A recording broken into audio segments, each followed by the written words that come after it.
บ่ายสามเติงยามมาแล้วพ่อแก้วแม่แก้วคนฟังทั้งหลายบทข่าวธรรมะเอามาขยายธรรมะสิ่งใดสอนใจบอกโอไปถึงยิ่งใจจุคนจุโฟล้วนมีแต่กูรู้ผู้รู้ครูบาอาจารย์ท่านใดส่งอยู่ธรรมะถึงบ้านถึงจองยามตอนวันนี้มาฟังคำสอนขององค์บวรสัมมาสัมพุทธเจ้าในการหยิบยกเอามาประกาศาขณะสถาบรรดาอีปล่อยแม่ได้ฟังบอกกับพระอาจารย์เสน่ห์กาหลงเหมือนเดิมเวลาบ่ายสามเนอะอีปล่อยแม่ในขณะนี้ส่งเสียงกระจายไปจากวัดบรรพตสถิตไปถึงญาติโยมตั้งหลายที่ได้ฟังธรรมะซึ่งอากาศกำลังร้อนพอดีบ่ายสองบ่ายสามบ่ายสี่นี้ยังเป็นเวลาที่ร้อนอยู่เขาก็ได้มามาพบกันแฮมเขาได้ฟังคติคำสอนจากสาธุเจ้าเสน่ห์กะหลงที่ปล่อยแม่ได้ฟังปะกันวันพัดเวลา2 ทุ่มถึง3 ทุ่มวันศุกร์3 โมงถึง4 โมงแล้ววันอาทิตย์1 ทุ่มประมาณ2 ทุ่มถึง3 ทุ่มแฮมบางทีอาจจะเป็น3 ทุ่มถึง4 ทุ่มที่ได้มามาพบอีปล่อยแม่คนฟังรายการต่างๆธรรมะสาระคำสอน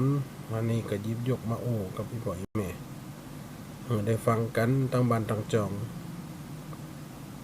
ช่วงนี้การเดินทางการคมนาคมกะอยากลำบากเพราะว่าขาดแคลนยังน้ำมันเพราะคนเฮาสมัยบัดเดียวบำไม่ไผเดินตีนเดินเท้าส่วนมากจะได้ยานยนต์พาหนะแต่ก็ยังเพิ่งปลาน้ำมันเป็นหลักช่วงนี้น้ำมันก็เกิดการวิกฤตต่างๆเนอะนี่บอกแม่เนอะคนเฒ่าคนแก่แต่ยังแค้นหล่ำไปไหนแต่ลูกเต้าเราหลาน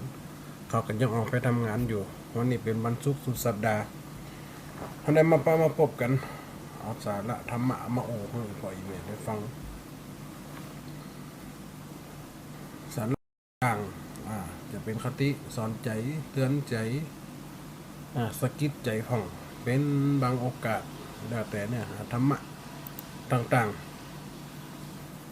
วันนี้จะเอาเรื่องใดมาติดเทศนาจะเอาเรื่องใดมาประทานคาถาโอ้เมื่อบรรดาอีพ่อแม่ได้ฟังอย่างอัตมาภาพมันเคยได้โอ้ก็อีพ่อแม่ได้ฟังน่ะอาจจะสลับปรับเปลี่ยนกันไปบางครั้งก็เอาทำกัมปีพ่องบางครั้งก็เอาทำคำสอนพระราคาถาบางครั้งก็เอาทำข่าวมาเป็นโอ้ก็อีพ่อแม่ได้ฟังน่ะหลายชาติอาจจะสลับปรับเปลี่ยนกันไปบางครั้งก็เอาทำกัมปีพ่องเป็นช่วงบางครั้งก็เอาทำคำสอนพระราคาถาบางครั้งก็เอาทำข่าวมาเป็นการฟังได้หลายรุ่นหลายชาติในเรื่องการถ้าตอนนี้ที่ได้ฟังกันอุทิศก็เป็นช่วงธรรมะบ่ายสามเนาะอีพ่ออีแม่เนาะธรรมะบ่ายสามเขาจะได้ฟังกันไปในสาระต่างๆวันนี้จะหยิบยกในเรื่องการอุทิศการส่วนบุญการกุศลต่างๆหรืออาจจะเป็นธรรมะแบบพื้นบ้านเอามาโอมาจากอาตมาภาพได้ลิขิตแต่งเขียนไว้หลายๆเรื่องหลายๆเล่า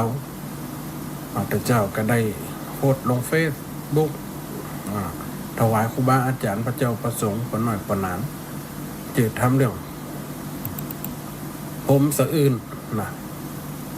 ผมสะอื่นนี่ยังถึงห้องว่าผมสะอื่นปล่อยเมียบิดามารดาปัจจุบันสังคมมันปนหน่อยปนานไปคนเขาจืดทำเรื่องเคารพบิดามารดากันยินเนี่ยผมสะอื่นอ่อนประเดียวก็เป็นผมสะอื่นนี่ยังถึงห้องว่าผมสะอื่นปล่อยเมียบิดามารดาปัจจุบันสังคมมัน ปลี่ยนแปลงไปคนเฮาในการเคารพบิดามารดากันยินอยากละอ่อนบัดเดียวก็เป็นละอ่อนที่อู้อยากสอนอยากเพราะเขาศึกษาสูงอวดตัวอวดมีคุมหูเลยปอดเลยแม่บอกใครฟังคำสอนติดกับอบายมุขติดเกมกาติดยากาเนี่ยสิ่งต่างๆที่เป็นอบายมุขทำให้ไปหนทางแห่งเสื่อมในตั้งตีลำบากอยากให้พ่อแม่อับจนเมื่อพ่อแม่ทุกข์ยากไปตัวอาตมาหัดไว้เขียนไว้ชื่อว่าธรรมะพรหมสะอื่น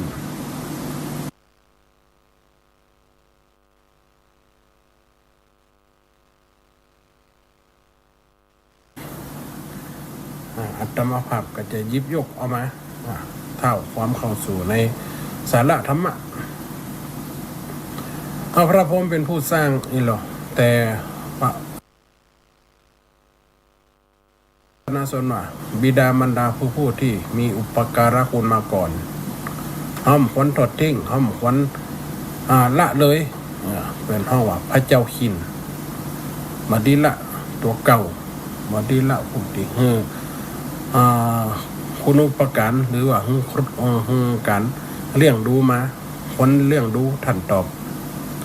สิ่งนั้นเป็นหัวใจแห่งนักปราชญ์แห่งใจเป็นแห่งความเป็นบุคคลกตัญญูชื่อว่าบุตรหรือว่าลูกอาตมาหับก็เลยเขียนขึ้นมาลิขิตแต่งแต้มมาถวายพระเจ้าประสงค์ครูบาอาจารย์ได้หลายตนได้หลายลูกจะได้มาติดเทศนาให้อีพ่ออีแม่ได้ฟังในเวลานี้เวลาบ่ายสามมันกับเปิงโลกถ้าเวลาเข้าพรรษากลางพรรษาเนี่ยคนจะติดทำดีย้ายทำอะไรอย่างแต่อาตมาภาพเอาทำรวมสมัยเอามาเตะให้พ่อให้แม่ได้ฟังชื่อเรื่องว่าพรหมสะอื่นให้พ่อให้แม่ฟังกันไปเน้อจะตั้งจิตว่านะโมเหี้ยก่อนนะโมไปฟังกันไปเน้อนะโมตัสสะภะคะวะโตอะระหะโตสัมมาสัมพุทธัสสะบุพพจาริญาติวุจจาเลบุพพจาริญาติวุจจาเรติสา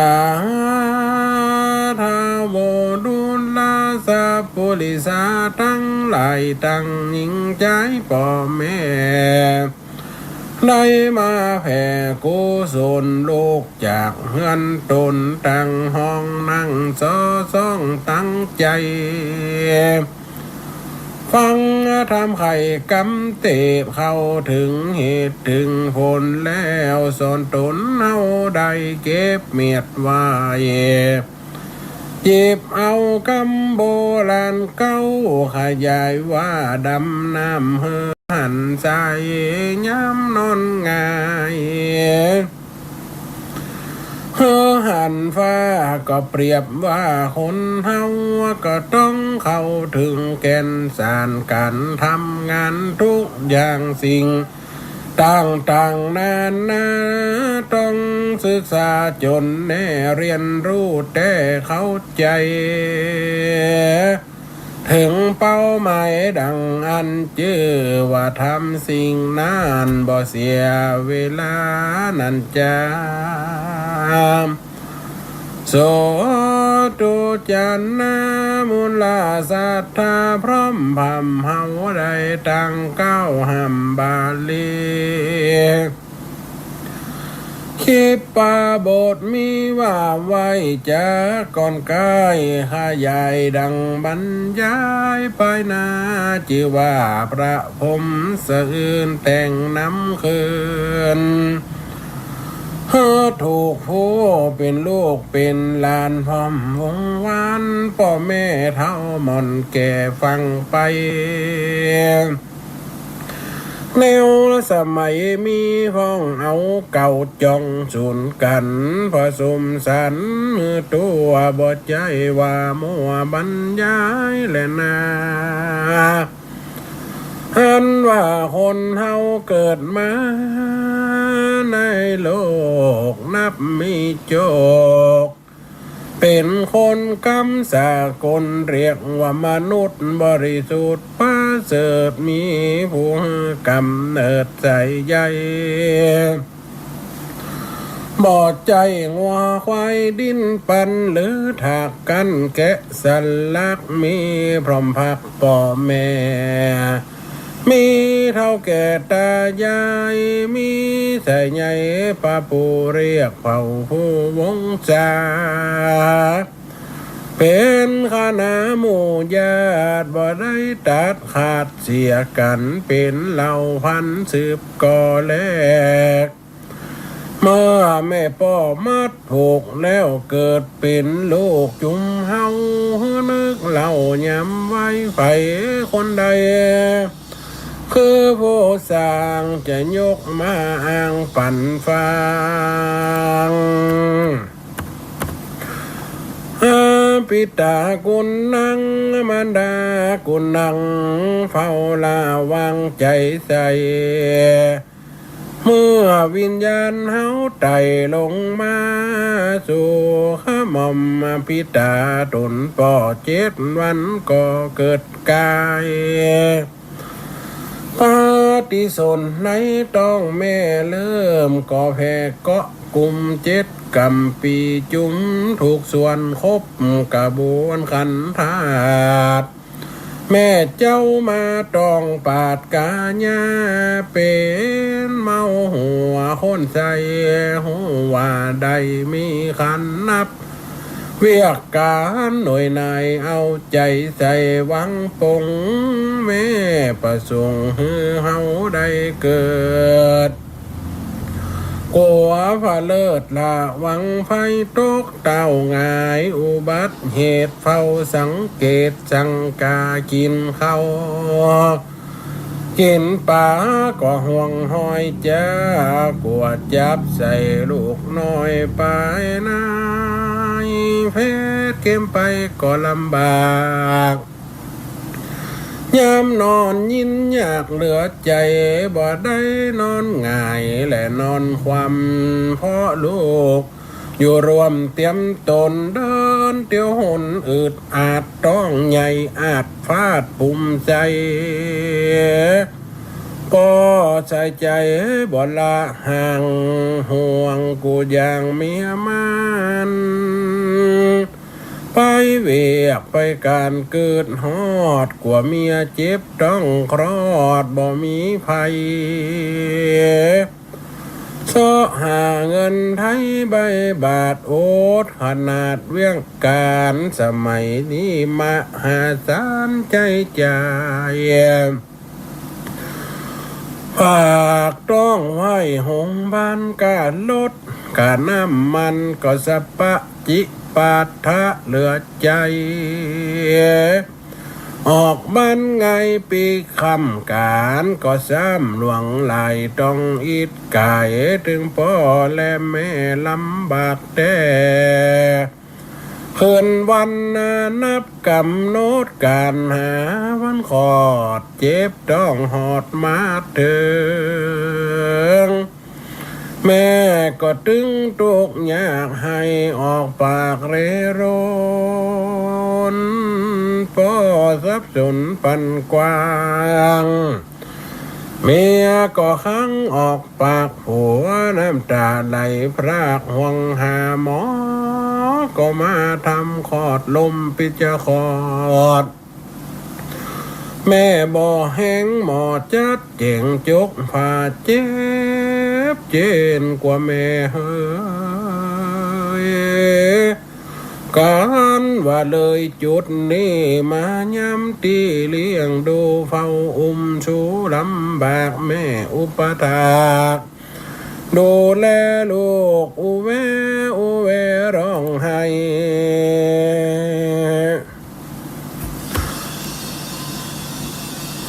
จำเป็นได้6 หานอนหลับตาก็บ่อิ่มลูกนิ่มพิมพ์ก็แขวนไปลูกให้ไหววาดแม่ลูกมาประราชตันตีแล้ว มาแย่งตีสองกัวมดเมงยองโหมนายโลกเหี่ยวย้ายหาดแม่ก็ควาดเจ็ดแปลงเปลี่ยนผ้าแผงผ้าออมปั้นออมล้อมเหมือนดวงแม่ห่วงสุดดวงตายามเตือนมาป้อนข้าวเอาเจ้านอนใส่โอจากยุกยูว่าจ้าจ้าจ้าถึงเวลาอาบน้ำป้อนข้าวสามแหมคราสามเวลาแรงเจ้าปากอุบเป้ามัมเหมือนจิลำเลี้ยงดูแม่ก้อยสูบอดละพ่อ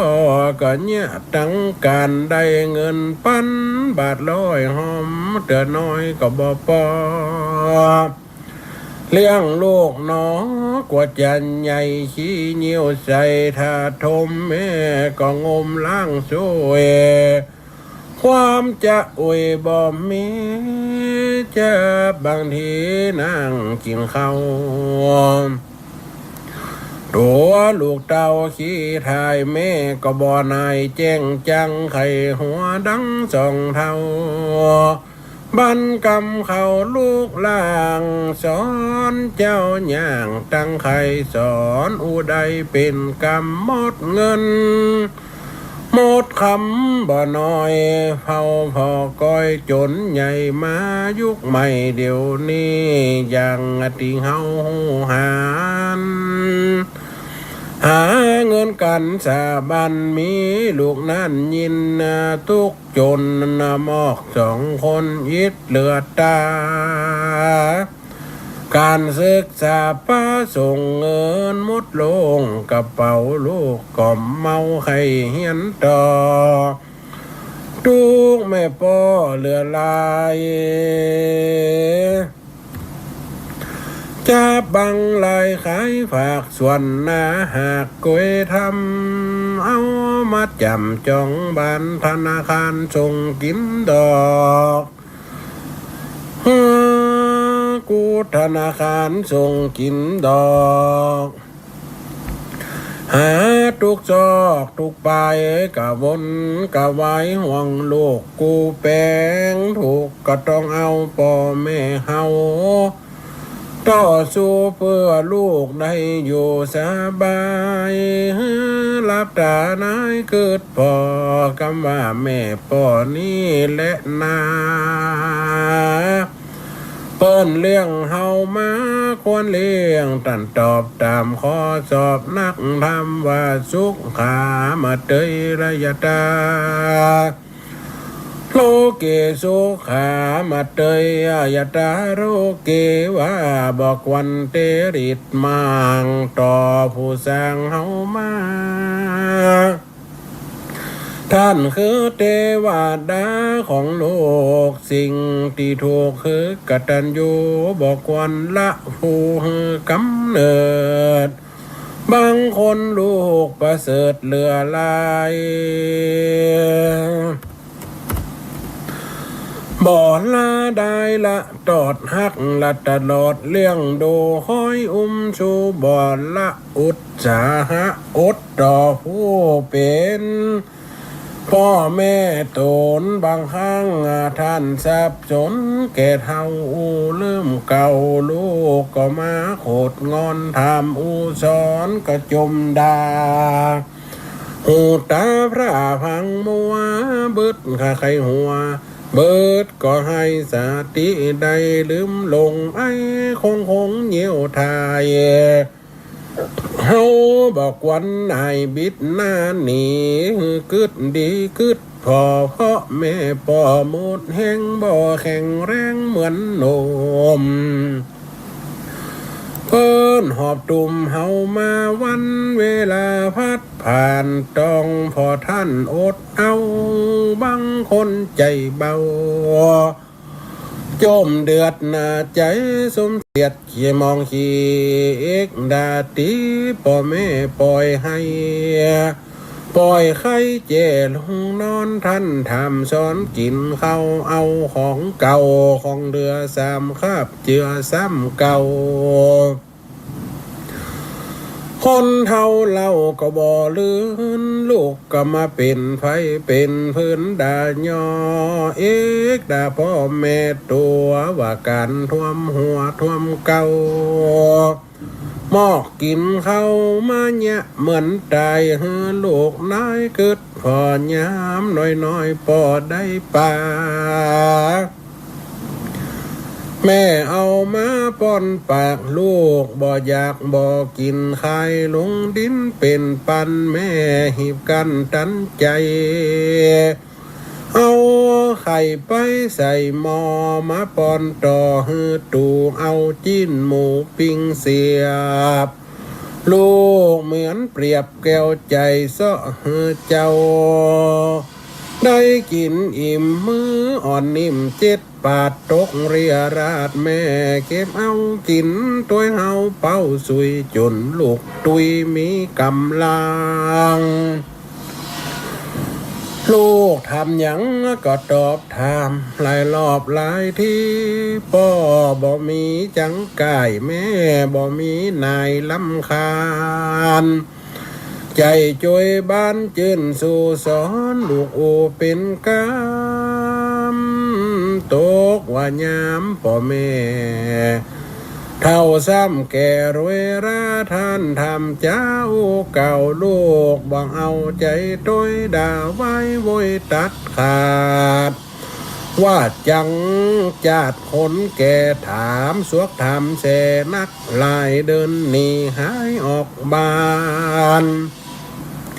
คนเท่าท่านเสียใจน้ำตาไหลย้อยหลังมานถึงต่างความหมาย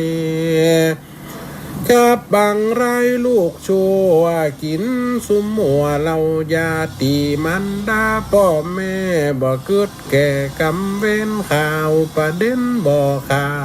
ดเสือประกาศรายวันลูกดุดันสวกกาโตบตีขาโคมีคุณกำทาลุนนักโลกแสนเศร้าโศกเหลือแห้งทำพันแตงเข็นขาเลือดอาบนาย้อยไหลสองตินไหนเจ้าลูกพ่อฟันผูกจูบหอมแม่ถนอมเกยอุ้มสองมือตุ่มมาหอบเป่าลูกกับเอามาตีต่อยยังบอกก่อยเกิดหาต้านเกิดมาเลี้ยงใหญ่ผลสุดท้ายตอบแทนเอามือแขนตุบต่อยตีนน้อยๆเคยเตียวว่าเอกดาเกี่ยวทะทีบทำร้ายบีบเขตายมีนักลายตามข่าวหานแล้วเราเศร้าใจขอเตือนนะเตือนลูกพ่อแม่ผูกสอนฝังอย่าจริงจังคนเท่าพ่อแม่เจ้าคือพรหมควันปนมมือกราบอย่าสร้างบาปมะหันห้ามสวรรค์จันฟ้าได้จือว่าลูกต่อละปีสิ่งใดดีช่วยสร้างตามทำอังกตัญญูคอยอุ้มชูพ่อแม่ยามท่านแก่ฉันลาไกลลับตาสุดซอยอย่ามาแต่งถอยอะไรเอามือไฟเจ็บขาบน้ำตาหาบอะไรเมื่อท่านไปจากโลกเมื่อท่านไปจากโลกหาเศร้าโศกกองหาเพราะเวลามันสั้นจะอยู่มันเหมือนยามมาฟังเอาทำจี้บอกกึดเข้าออกหืดดีทุกนาทีมีค่าพ่อแม่ค่าคือพรหม เนกบ่ล้มเลิศลาก่อนท่านความน่าจากไปดังบรรยายแต่ตนนี้และนานิติตาขีญาก็บังคมสมแล้วตอนนี้ก่อนแล้วสาธุอิโล อันนี้คือทำพรหมสะอื่นอีปล่อยแม่ได้มาติสนะวันนี้ได้แต่งบรรยายเอาไปในเฟซครูบาอาจารย์พระเจ้าประสงค์หลายๆรูปหลายๆองค์เอาไปใจเอาไปติดสอนจิตสอนใจศรัทธาอย่างอีปล่อยแม่ได้ฟังนี่คือเป็นธรรมะทางวิทยุเนาะทางวิทยุมันง่ายกว่านี่มันมีความเข้าใจมีความลึกซึ้งอาการเขาเกิดมาเป็นคนมนุษย์อย่างปัจจุบันอีกไปไหมสังคมปัจจุบันมันทำให้คนเรามนุษย์มันจิตใจเสื่อมลงไปทำให้จิตใจมนุษย์มันขุ่นมัวทำให้จิตใจมนุษย์ไม่ปกติไม่รู้คิดว่าอันนี้คือบิดามารดาโหว่าอันนี้คือปู่ย่าตายายการดำรงคงไว้ชีวิตของเขาก็คือการหากินเรื่องปลากุ้งกับปลาเขาหากินได้เอาก็เอาได้ติ๊กมาคิดถึงผู้ที่อุปการะมาก่อนนี่ผู้อุปการะมาก่อนเลยมาเนี่ยเกิดเป็นความคนเขาว่าเครือกกันคนเดียวนะคนใดมันได้ดูรว่าดูแลปอดดูแลแม่เป็นโจกอีหนูเขาโอ้กันนะคนเดียวโอ้ยโจกดีพ่อกับมีแม่มีมันตายไปหมดแล้วมันได้มาฟันขี้ฟันเหนียวดูเขาเกิดจะอันบางคนเป็นใจสูงซักบางคนใจสูงทรงว่าโอ้พ่อแม่ข้ามมีนะหันเปิ่นได้ห้องพ่อหันเปิ่นได้ห้องแม่ก็ใครห้องยังเปิ่นมั่มใจปอดแท้แม่แท้เขาดูมันกระตึ้มเหมือนนี่จิตใจคนเขาคือมันคงดำรงอยู่จะอีกไม่คิดกับสิ่งที่จะเป็น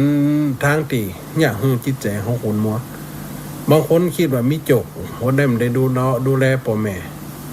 ฟังว่าเลี้ยงคนเท่าพอมอนหกมันก็มีฝั่งการกระทบกระทั่งมันเป็นสิ่งที่เตือนใจบุคคลอันหาได้ง่ายเขาพอเจ้าสุวรรณสามก็อีกบ่อยไหมเจ้าสุวรรณสามเปิ้นเลี้ยงลูกเนี่ยก็เลี้ยงแม่เปิ้นเลี้ยงพ่อเลี้ยงแม่ครั้งท่านที่พ่อแม่ตาบอดเอาป่อใส่หาบไปตั้งหน้าเอาแม่ใส่ซ่าไปตั้งหลังหาบพื้นหาบล่องความกตัญญูความกลัวว่าเป็นบ่มีไผจะมาดูแลเพราะพ่อแม่ตาบอดตั้งกูความที่ว่าเป็นบุพการีเทิดทูนไว้บนหัวหนูสุดท้ายมาถูกพญายักษ์เจ้าเมืองที่ออกล่าสัตว์ยิงเจ้าสุวรรณสามไปตักน้ำให้ปอกให้แม่ตักน้ำให้กินให้อาบยิงโดยความมาตั้งใจเนื่องว่าเป็นกวงเป็นฟานตายไปในที่สุดแต่เจ้าสุวรรณสามนั่นเลยเอื้อนออกปากว่าโอ้ยช่วยกำพ่อข้ายังอยู่ในมโหแม่ข้าก็ร้องหาพญายักษ์เจ้าเมืองนั่น ตันใจกะตันอกตันใจเอาแม่ขาดชีวิตเขาใกล้จะดับขาดสิ้นสึ่งล้มลงไปยังอะไรหาผู้ที่เป็นบิดามารดาที่เป็นบิดามารดาหาตัวที่จะมาเปรียบหยักเพราะว่าเป็นพระโพธิสัตว์ลูกก็เลยถามพ่อแม่ท่านคือไผอยู่ที่ไหนกระทอมไปตามที่เจ้าสุวรรณธรรมสุวรรณสามจะสิ้นใจไปหาพ่อและแม่ขึ้นไปปุ๊บเอาเต็กเสียงตีนไปโมพ่อแม่นะได้ยินเสียงตีนอันนี้มันใจลูกฆ่าลูกอันนี้มันใจลูกพญายักษ์ก็เลยว่าโอ้ลูกของท่านน่ะมาเดี๋ยวได้สิ้นชีวิตไปแล้วโดยอาวุธแห่งฆ่าด้วยความโหยิงได้ขาดชีวิตลูกของท่านไปสองพ่อแม่นะให้ทุรนทุรายว่าลูกเนี่ยดูแลพ่อแม่ก็ย่ำได้ห่วงตัวว่าจะอยู่ไปทางใดจะอยู่ไปต่อไปทางไหนคิดอย่างเดียวว่าขอเอาชีวิต ลูกข้าขึ้นมาเถอะข้าจะยอมตายแทนพยายามได้ยินอย่างอันให้กะให้ไปให้มาน้ำตาออกกัดอกโอ้อันนี้ลูกคนผลมีความกตัญญูนี่สุวรรณสามก็สอนเรื่องความกตัญญูนะนี่ไปแม่หลายสิ่งหลายอย่างในธรรมะส่วนมากเพิ่นจะสอนเรื่องในความกตัญญูนอนหลายๆเรื่องโพธิสัตว์มันใจกับเรื่องนี้เรื่องเดียวหลายเรื่องหลายแล้วเรื่องศีลเรื่องธรรมที่นำปาซึ่งการของคนเฮาระลึกนึกถึงธรรมมีอุปการะคุณสองอย่างนะมันก็ในธรรมะบทนักธรรมนักธรรมตีนามกุวัตบิดามารดาเนี่ยผู้ที่สูงสักสูงบางคนเนี่ยหันเป็นตั้งผ่านมาได้บางคนละอ่อนบางคนสมัยปัจจุบันตามที่ไม่ได้ยินเขาสนทนากันเร็วอู้กันเนี่ยพ่อและแม่เนี่ยกำเนิดเพื่อความเพลิดเพลินของเขาเสพกามบอกความใครเมื่อมีหลุมมาเขาก็ต้องกำเป็นอุปการะเลี้ยงเขาเลี้ยงใหญ่มีตีนมีมือเดินใดไปใดก็สามารถละทิ้งได้กะเนี่ยเขาคิดจะอันใจของเขาบำเป็นปกติเรียกว่าความไม่รู้ที่ไปและที่มาเขาจะว่าเกิดมาในเป็นห้องอาคัญยสูบเขาเกิดมามันแจ้ว่าสามารถจะนั่งจ้ำเขากินคนเดียวได้หรอแม่อุ้มใส่ตักเอาตุ่มปากเซนหัวนมได้จมได้ดูดเขากำสามารถจะใหญ่เป็นคนได้เพิ่มอาบน้ำเพิ่มป้อนเขาเพิ่มดูแลอุ้มแอวอุ้มสอดอุ้มเป้าสว่านป้อนปกไว้กระยุมได้ก้อมหาแม่นี่พ่อหามาแม่เป็นคนเอาหินเขากระยุมได้ในบางคนคิดเป็นใจอันนี้เรื่องความกตัญญูรู้คนกตัญญูการให้ความสำคัญหรือว่าการให้ความเคารพนบนอบก็น่ะบุญป่าบุญแม่ปล่อยแม่คนเฮานะบุญป่าบุญแม่คนเฮาเนี่ยหาบไว้ตึกหาบไว้บนบาสองข้างไว้สองปางสุมาตรเมื่อเปิ่นทายลงขี้ลงเหนียวลงนักลงเบาลงท่วมหัวเฮาย่ำสำลบล่างบุญคุณใดย่ำลบล่างจริงที่เปิ่นได้ดูแลเฮามาได้แม่แต่บวชเป็นพระปันวันนะบวชเป็นพระคล้องพระกะสาวฝากน่ะยังบดจ่อยที่เคยเอามาว่าให้ปล่อยแม่ฟังน่ะปันวันละคล้องสาวฝากเพียนตัวตนแทนการน้ำนมได้โยดเดียวเต่าอันอีหยะประพฤติธรรมต่อไปจันขององค์โหดทางท่านไทย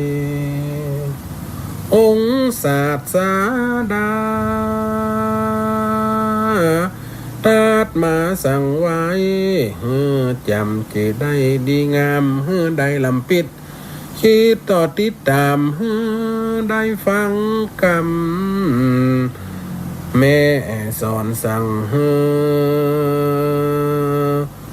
กรรมแม่มาถึงมาจุราชเนื้อมดกรรมร้อยบุญแม่ไทยได้อุทิศกุศลไว้พระแม่เจ้ามารดาไปเกิดจันฟ้าตาวาติงสามีเทวดาแวดล้อมหอมเฝ้าก็น่ะบวช3 พรรษาบวช10 พรรษาครบแจงผ้าเหลืองได้แทนกับน้ำนมได้ยุดเดียวต่ออันเขาไปเกิดดวนสั้นบันเอามันได้การบนเนี่ยการทำบุญอุทิศกุศลตอนที่ยังเป็นคนตอนที่ยังมีชีวิตอยู่กับอุปการะคุณอุปถากประถมนำมาซึ่งความเฮือเปิ่นได้อยู่แบบสะดวกสบายวัดถาเสื้อผ้าอาภรณ์สิ่งใหม่ๆซื้อมาเข้าใกล้ปีใหม่โลก ใกล้ปีใหม่เมืองเนี่ยเปิดมีการดำหัวสักการะการเหลาว่าปอกการเหลาว่าแม่เพื่ออันยังสะสางหลังสวยเปิ้นว่าจะได้เปิ้นว่ากลัวได้ปฏิตำไอ้คนเมืองเขาเนี่ยเอาขันเขามาเอาข้าวต้มข้าวหนุ่มเข้าใจเสื้อใหม่ผ้าใหม่เข้าใจน้ำอบน้ำจันเข้าใจเอาเข้าไปตำคือพ่อแม่ฮับคนที่เป็นลูกเป็นเต้าเปิ้นก็ว่านี่เนื้อพ่อแม่อันเป็นปิตามารดาแห่งข้าอันเด่นจีปีใหม่ได้มาจุดจอดรถถึงจัดสมมาการเหล่าว่าเพื่อให้พ่อให้แม่เนี่ยลดโทษโทษสาแก่ข้าแม่นว่าได้ปฏิตำได้ย่ำตีสูงได้ต้องไก่เตี้ยวไก่ได้ปากล่ำกำเหลือได้คำบ้ามได้คำน้ำเนื้อตาได้ย่ำบาในหัวคนตะกอนมีน้ำก๊อกโน่นมีน้ำปะป้ามีน้ำสิงหมุนนี่จะมาอาบแบบสะดวกสบายมีห้องน้ำที่อาบน้ำตาน้ำคลองน้ำหนองกันลูกข้ามน้ำเนี่ยตาตั้งแต่พ่อแม่อยู่ตั้งใต้ห้องโหลูกไปอาบน้ำอาบหนองครูบาอาจารย์อยู่ตั้งหลุมเขาไปอาบน้ำไปสวดไปสวยตั้งเหนือน้ำเปิ้นยังกลัวเป็นบาปเป็นกรรมสิ่งที่ไม่รู้นะสิ่งติ่มหูมาหันเปิดกันยังเอาใส่ในกำว่าหันนี่น้ำข้ามน้ำเนี่ยตาเยี่ยมบาในหัวตั้งแต่พ่อแม่อยู่ปืนหอปืนเฮือนลูกเต้าเนี่ยมีความเคารพครบย้ำสมาแม่เด้อหรือมาปอดเด้อขึ้นบนหอบนเฮียนบนหัวบนเก่าละอ่อนเดียวไปมีย่างหล่นรัดต้มฟังยังฮับตูแห้งใส่น้ำกำต้มปุ่นพ่อแม่ว่าอย่างนี้แง่งเขาใส่มันเป็นสิ่งที่ปนห้องว่าประเพณีหรือว่าสิ่งที่การอบรมสั่งสอนพ่อแม่บางทีก็สอนก็สั่งละอ่อนมันบอกเอากรรมกับมีปัจจุบันละอ่อนมาเดียวใครนับถือพ่อก็คือแม่พ่อแม่ก็คือแม่คู่ที่ต้องมีหน้าที่เลี้ยงเขาจะอ่านเขาคิดจะอ่านนะเขาคิดจะอันนิ่มถูกเนี่ยคนเฮาเลยกลายเป็นสิ่งที่บอกได้ปลูกฝังไว้กับลูกกับเต้าคนเฮาเขากับมันกันคนเฮาเขาเนี่ยเอาใจลูกหลานลำไปสอนแต่กำได้กลัวมันโหดกลัวมันจังกลัวมันมาหาจะว่านักกำได้คนตะกอนวาดด้วยตีด้วยหรอเลือกกาเอวขึ้นบ้านลองบ้านกาสอนย่ำฟังกาติวแขนมาใส่เพี้ยสอนเรากำเถียงกายิกหูยักตาก็ใส่เขานี่กลัวขนาดนั้นเดียวเป็นจมูกตาก็ใส่มันได้โจตาก็ใส่เขาก็ตึงงบนะน้องเดียวร้องหยาคนละมาทำกำตัวหาล่ะอู้ถึงล่ะกลัวลูกหลานมาหากลัวลูกหลานมาเข้าไกลกายเป็นต้องอ่อนน้อมหาละอ่อนไปเหี้ยเนี่ยตอนห้องว่างัวแม่กินนมลูกตีคนตีพระพุทธองค์เขาได้ทำนายของพระเจ้าประสิทธิ์นัตติโกตีว่าฝัน17ประการน่ะนะมันจะเป็นที่ไปอีกบ่อยแม่ในสังคมปัจจุบันเนี่ยคนเฮาเลยเหลืองเพราะคนเดียวมันใครมีครอบครัวแล้วมันใครมีบุตรสิ่งต่างๆมันมีอย่างมันนอบน้อมจิตใจมีอย่างมาเป็นการโยกใกล้เฮานอนตะกอนในนอนตัวปออุ้ยแม่อุ้ยนอนตัวปอหลวงแม่หลวงนอนตัวเป็นตาเป็นยายเป็นปู่นอนขึ้นเป็นเหล่านี่ย้ายให้ฟังหรอกเหล่านี่ทานให้ฟังไปฟังธรรมได้วัดในวามากะจำได้หูได้กลับมาเล่าให้ลูกให้หลานฟังสอนตัวเขารับเขานอนลาบสอดฟังตัวเรื่องผีผ่องเรื่องบับผ่องเรื่องกรรมผ่องเนี่ยคือการปนห้องว่าการถ่ายทอดหรือการยิบเอามาเพื่อให้ละอ่อนเคารพละอ่อนเดี๋ยวไปฟังถ้าถามเล่นเกมเนี่ยปุ่นเล่นฟรีไฟปุ่นเล่น ROV ปุ่นปั่นสล็อตปุ่นเล่นตีของนักปุ่นหากินได้เต็มสอบทำลำลาวัดวาอารามเข้าหลักพระหลักเจ้าเข้าหลักเงินหลักทองต้นพระป่ากฐินตีปนตั้งไว้ตามล้านตามในวัดในวามันเขาหลักมั้งศีลธรรมมันห่างหายเมื่อศีลธรรมมันห่างหายมันย่อมมีการเคารพนี่มันเป็นจะอันนี้ปล่อยไหมมีการเคารพมีการนับถือมีการชูมีการเหลวแลในความเป็นผู้ที่สั่งสมไว้ซึ่งเปิ้นห้องว่าราติการผู้ที่เกิดมานานรู้ก่อนเปิ้นเตือนระวังเปิ้นว่าข้ามน้ำไปตั้งนาเนี่ยเปิ้นว่าตั้งนามันเลิกเปิ้นว่าข้ามน้ำเปิ้นให้พอคนใหญ่ไปก่อนละอ่อนชูก่อยทอนตะโกนเปิ้นโหดตั้งได้แกงตั้งได้ตุ่นตั้งได้เลิกตั้งได้มันเป็นโปเป็นชายเพิ่นก็จะบอกหั่นดิไปเดิมดิเนี่ยเด้อละอ่อนก็ฟังเนี่ยแต่กับดิกแต่ตายแต่เนี่ย นั่นเป็นการกำหนดธรรมชาติเป็นจะอันแต่ละออนเดียวจะฝืนธรรมชาติรู้ธรรมชาติสิ่งใหม่ๆที่เข้ามาคนเท่าเขาก็ต้องเจียฟังละออนธรรมะเพราะว่าอย่างต้องได้เปิ่งเขาไปหาหมอคนเดียวกำจะได้แล้วเจ็บเป็นเย็นอุ่นต้องอ่อนหาเขางอหาเขาคนใดที่มีลูกเป็นอวิชชาตบุตรที่ดูแลได้ใส่ใจพ่อแม่ผู้ยัดยายกันนี่บุญเสียงตึกเนี่ยคนห้าของบุพกรรมบุญมาเต็งบุญน้ำแต่กรรมกะกอกรรมนี้แหละกรรมชั่วกุศลธรรมาอกุศลธรรมาบางทีเกิดมาเผื่อมาใส่ลบล้างกันข้ามเขเตเฮียนมาได้ฝากเพี้ยนดังตั้งใจเกิดความอย่างเกิดความชิบหายคำเข้าคำของอย่างเป็นไปตามกำหนดของเขาเขาอาจจะได้ไปกระทำมาตั้งแต่อดีตชาติก็ได้ร่วมกระบวนการสร้างกรรมนั่นกรรมสนองเนี่ยปนกรรมมุนาวัตตีโลโกสัตว์โลกย่อมเป็นไปตามกรรมโลกนี่มันคือละครโลกนี้มันยอกย้อนดูตัวเราดูหนังดูละครย้อนมาดูตัวเก่าฟังน้ำฟังธรรมเอากำน้ำกำธรรมเนี่ยมาเตือนจิตเตือนใจตั้งไว้เป็นการฟังเป็นการตั้งสติเตือนสติไว้กับตัวเฮาและเป็นการบอกกล่าวถ้าคนน้อมฟังน่ะพระพุทธองค์สอนว่าธรรมะเนี่ยคนที่ตั้งใจฟังคนที่น้อมนำสอนปุ๊บว่าปุ๊บเตือนปุ๊บเขาก็หยุดเขาก็เข้าใจเขาก็มองหันโดยภาพที่จะเกิดขึ้นถ้าว่าสอนปุ๊บเถียงใส่อื่นใส่วื้นใส่ฟังคำวัดเถียงคำเถียงตกปากหลักลิ้นมนำถ้าไปสอนได้กับต่ออันนอกจากเขาจะรู้ด้วยตัวเขาบางทีเอาชีวิตไปเป็นน้ำพันบางคนหลงลูกหลงเต้าหลงผัวหลงเมียเพิ่นว่าโอ้อีลาเฮ้ยไม้เฮ้ยบ้านละเมืองละก็มีมันขี้ยาขี้เราบุ๊บมึงตีมึงถึงวันมึงจะอยู่ทนตีนทนมือกับเขากะอย่าโอ้เปิ้นฮักแม่เปิ้นฮักเขาเนี่ยหนูรักเขาหรือหนูรักเขาเนี่ยก็แบ๊ะนี่เนี่ยกินตั้งใจก็ตัวนี่ถ้ากินล้ำกับข้างลัง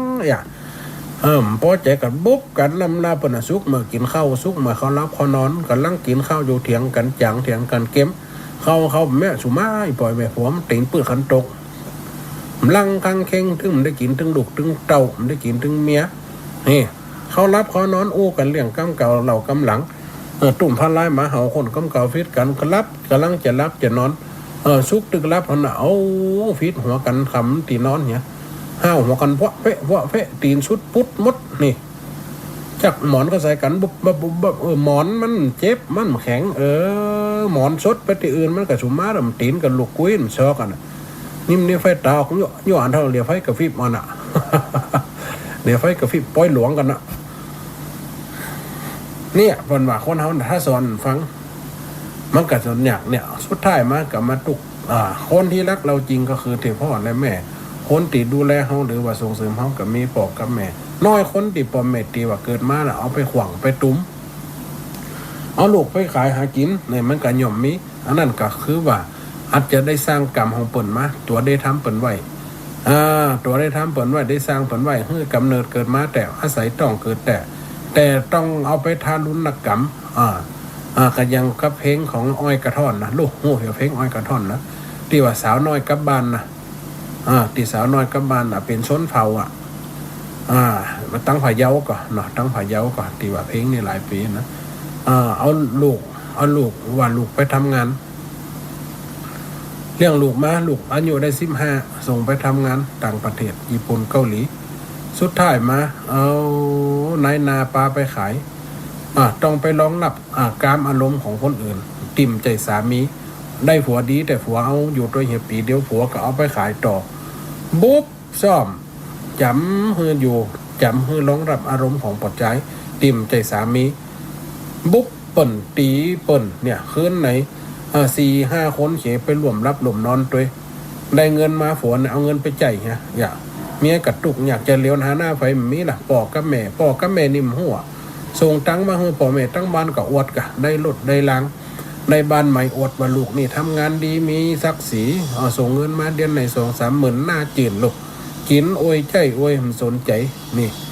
ลูกนี่ตุกพอจะตายล่ำลาคืนต่ำคืนได้รับได้นอนต้องไปเป็นห้องว่าขายบริการเพื่อ คือคนอื่นการอารมณ์ของคนอื่นจนประติดโลกไล่ติดโลกไล่สุดท้ายมาขายมันได้ผอมเหลือกระดูกกับหนังเป็นบะเลอะพะเริ่มเนื้อตัวเป็นเบอร์เป็นมัน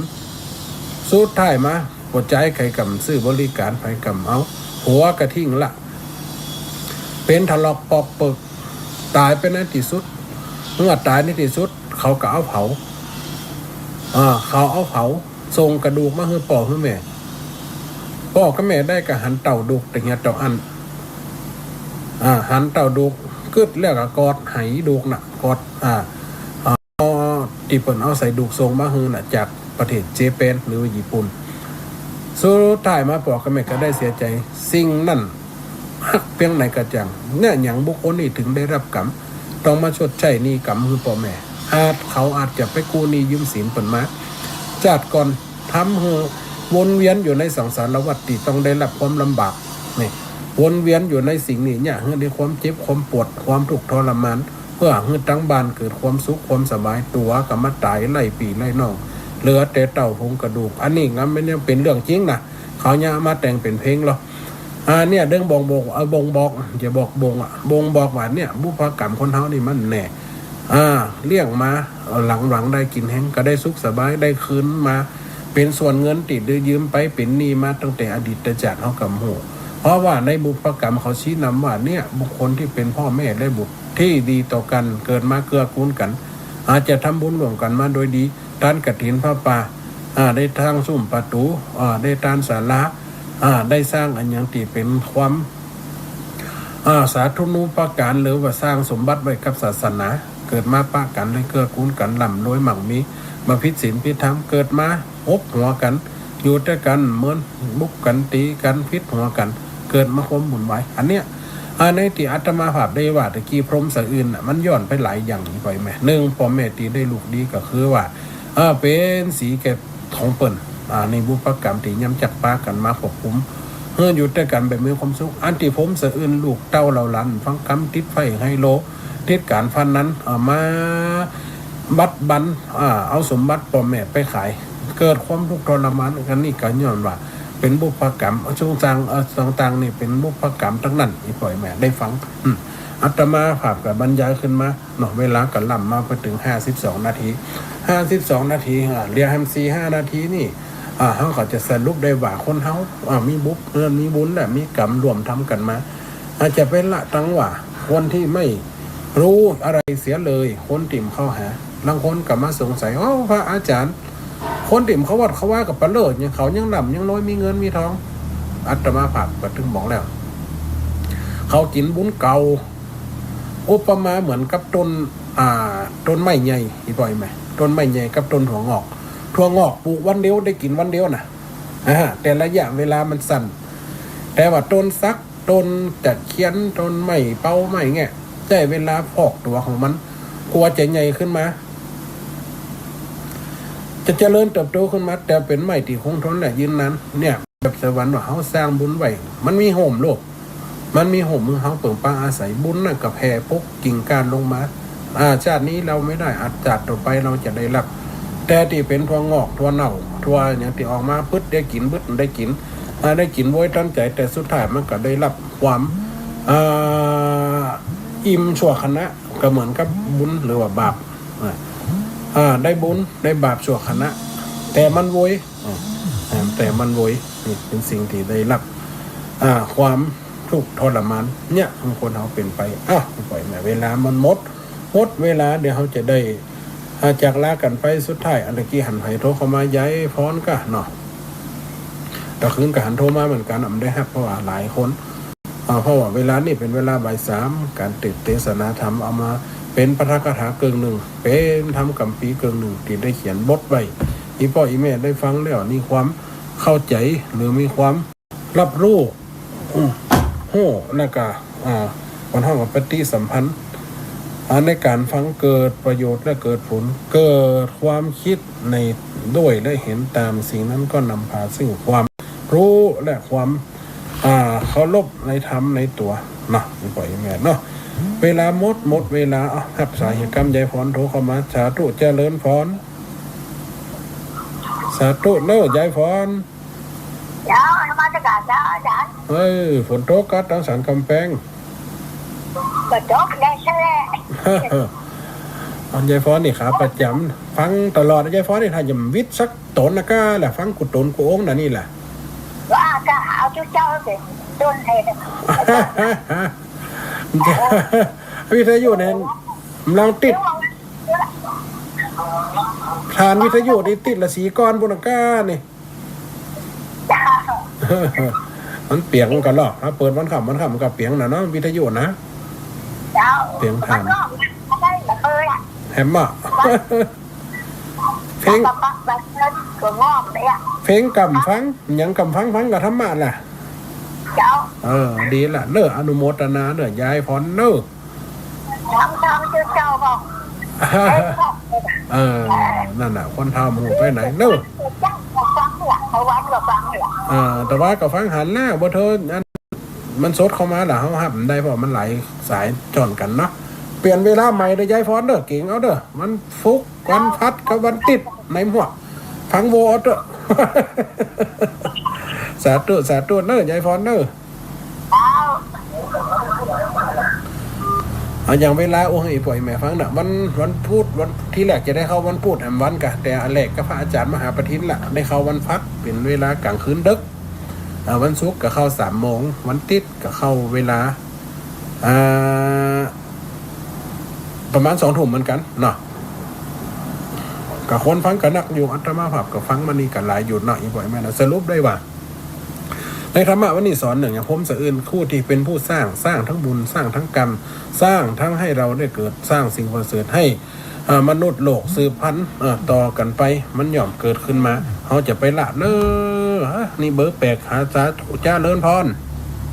เจ้าวันนี้ฟังละ สาธุโยมแม่เนอ จบผมไปทางใดอ่ะ วันติดอีโยมแม่ว่ามันจะตรงกับของตีไหนก็มา อันมันจะเป็นอันธรรมะคลายเครียดอ่ะ เวลาอาจจะตรงกันนั่นนะอีแม่เนอแบบเป็นออกกันสามทุ่มถึงเที่ยงคืนกันนะพระอาจารย์ในจันทร์พูดนะไหมกูเชื่อมันเป็นของอันน่ะธรรมะของวัดอันไอ้คนน่ะวัดพระสิงห์อ่ะ3 ชั่วโมงนี่ตั้งแต่3 ทุ่มถึงเที่ยงคืนนี่ตนเดียวนะก็แม่ก็ว่าหลายตนนั่นเป็นธรรมะคลายเครียดของอันท่านอันที่วัดไฟหินนะเจ้าเคยฟังประจำอยู่นะแหละโหอาจจะอาจจะโคกันใหม่ไหมมันอาจจะปรับเปลี่ยนโหนะกับโหนะว่าลองดูเนาะนั่นนะ เราฟังมันติดมันเนาะสาธุเด้อยมแม่เนอะอยู่ดีสบายวันนี้ได้ข้อคิดจะดีเนอะนั่นนะกับพ่อกับแม่เนี่ยมีบ้านใกล้ๆบ้านแม่เนี่ยมีมันเดินคือหันหนักหน่อยแม่เนาะสาธุนะแม่เนอะเวลาหมดเวลานะโชคดีเนอะท่านอาจารย์นะสาธุนะแม่เนอะสาธุเจริญพรไว้สาเจ้าสาธุยายน้อยได้ยินฝนโชกกับใครโชกเก่าแฮมบ่มันโตตั้งแต่เวลามันจะหมดนะไก่แม่นั่นน่ะแดดฮ้อนเงี้ยนะวันนี้นะวันนี้แดดฮ้อนเงี้ยนะวันนี้โอ้แม่นเงี้ยอยู่นี่แม่เปิดพัดลมเดี๋ยวนี้อันนี้เปิดพัดลมเก่าเปิดแอร์ถ้าเข้ามาในห้องนี้ต้องเปิดแอร์แม่อันได้เสียงละอ่อนเขาปัดไม่ปัดเล็กมันดังยังไม่เสร็จเดี๋ยวเนาะมีอย่างไม่เหลือใส่ป้ายได้กับใส่ประตูหัวได้หัวกันหมาปล่อยหลวงนี่สีเป้งปน่ะเดี๋ยวปีหน้าปน่ะยายน้อยถ่ายจะได้มาอยู่เนอะสาธุก็ว่าเนาะต้องหายนั่นน่ะแดดฮ้อนเงี้ยนะวันนี้นะวันนี้แดดฮ้อนเงี้ยนะวันนี้โอ้แม่นเงี้ยอยู่นี่แม่เปิดพัดลมเดี๋ยวนี้อันนี้เปิดพัดลมเก่าเปิดแอร์ถ้าเข้ามาในห้องนี้ต้องเปิดแอร์แม่อันได้เสียงละอ่อนเขาปัดไม่ปัดเล็กมันดังยังไม่เสร็จเดี๋ยวเนาะมีอย่างไม่เหลือใส่ป้ายได้กับใส่ประตูหัวได้หัวกันหมาปล่อยหลวงนี่สีเป้งปน่ะเดี๋ยวปีหน้าปน่ะยายน้อยถ่ายจะได้มาอยู่เนอะสาธุก็ว่าเนาะต้องหาย อย่างนั้นนะ แดดฮ้อนเงี้ยๆนะวันนี้นะ นะ วันนี้แดดฮ้อนเงี้ยๆนะวันนี้ โอ้แม่นเงี้ยอยู่นี่แม่เปิดพัดลมเดี๋ยวนี้ โอ้อันนี้เปิดพัดลมเก่าเปิดแอร์ ถ้าเข้ามาในห้องนี้ต้องเปิดแอร์แหมอันได้เสียงละออนเขาปัดไม่ปัดเล็กมันดัง อ๋อยังไม่เสร็จเดี๋ยวเนาะ มีอย่างไม่เหลือใส่ป้ายไหนก็ใส่ประตูหัวได้หัวกันมา